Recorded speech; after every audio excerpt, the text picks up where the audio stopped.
அஸ்ஸலாமு அலைக்கும் ஃப்ரெண்ட்ஸ். நான் உங்கள் ஹசீனா சித்திக் பேசுகிறேன். நம்ம லைஃப்பில் நடந்த ஒரு பெரிய சோகங்க. அதை தான் உங்கள் கூட ஷேர் பண்ணலான்னு இந்த ஒரு வீடியோ.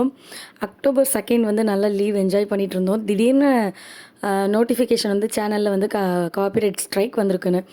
நமக்கு இது வரைக்கும் அந்த மாதிரி வந்தது இல்லையேன்னு போனால் ஒரே நாளில் வந்து நமக்கு 3 ஸ்ட்ரைக்குமே வந்துருச்சு.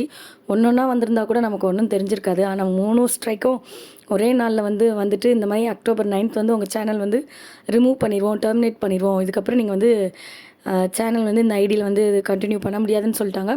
ரொம்ப கஷ்டமாக இருந்தது. இருந்தாலும் நம்ம வந்து நம்மளால் என்ன ட்ரை பண்ண முடியுமோ அதை நம்ம ட்ரை பண்ணலான்னு சொல்லிட்டு நம்ம யூடியூப் ஸ்டுடியோக்குள்ளே போய் சர்ச் பண்ணி காப்பிரைட் ஸ்ட்ரைக் வந்து நம்ம வந்து அவங்க எந்த சேனல் வந்து நமக்கு வந்து காப்பிரைட் ஸ்ட்ரைக் கொடுத்துருந்தாங்களோ அவங்களுக்கு வந்து மெயிலும் அனுப்பிச்சு பார்த்தோம். இது வந்து தெரியாமல் வந்து ஒரு மிஸ்டேக் தான். ஸோ உங்களோட ஸ்ட்ரைக்கை நீங்கள் எடுத்துக்கோங்க, இதுக்கப்புறம் இந்த மாதிரி நடக்காதுன்னு சொல்லியிருந்தோம். பட் அவங்க வந்து நம்மளோட மெயிலுக்கு எந்த ரெஸ்பான்ஸுமே பண்ணலை. இன்றைக்கி அக்டோபர் 9 மார்னிங் நம்மளோட சேனலை வந்து தூக்கிட்டாங்க.